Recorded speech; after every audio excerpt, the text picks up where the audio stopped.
As the war in Iraq enters its 6th year, it's becoming increasingly clear it has much in common with the war in Vietnam.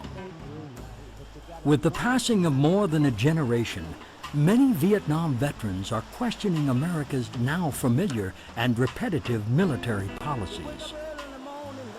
Has our failure to fully understand what happened in Vietnam condemned us to repeat it in Iraq, they ask.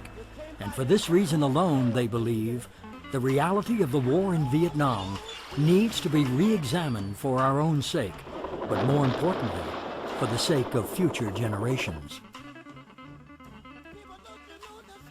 What makes a Holocaust besides destruction by fire? How many people have to be slaughtered? Is 1 million enough? How about 2 million destroyed by fire? Would that make a Holocaust? How many people died in the Vietnam War? We know the number of Americans with some precision. It is just over 58,000, each with his or her name engraved on the Vietnam Memorial Wall in Washington, D.C.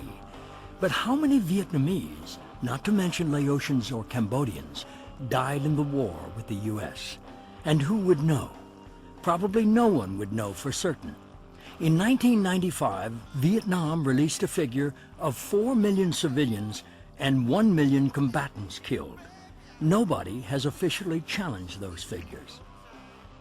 However, Robert McNamara, the longest-serving U.S. Secretary of Defense, has established a much lower number. Before the Vietnam War was considered Nixon's war or Johnson's war, it was considered McNamara's war. And before Vietnam, McNamara was considered a bomb damage efficiency expert during World War II and a top advisor to B-29 Bomber Force Commander Curtis LeMay. Did his position in training qualify McNamara to know the true number of Vietnamese killed in the war? The same year the Vietnamese released their tally of 5 million souls, McNamara paid a visit to Vietnam. While he was there, he gave them his numbers.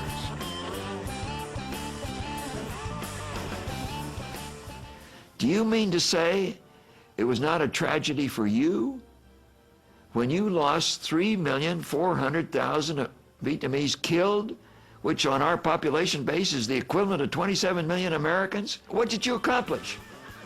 Since it was their country, their towns and villages, and the lives of their men, women, and children, it is solely for the Vietnamese to determine if their independence is worth the price the U.S. exacted.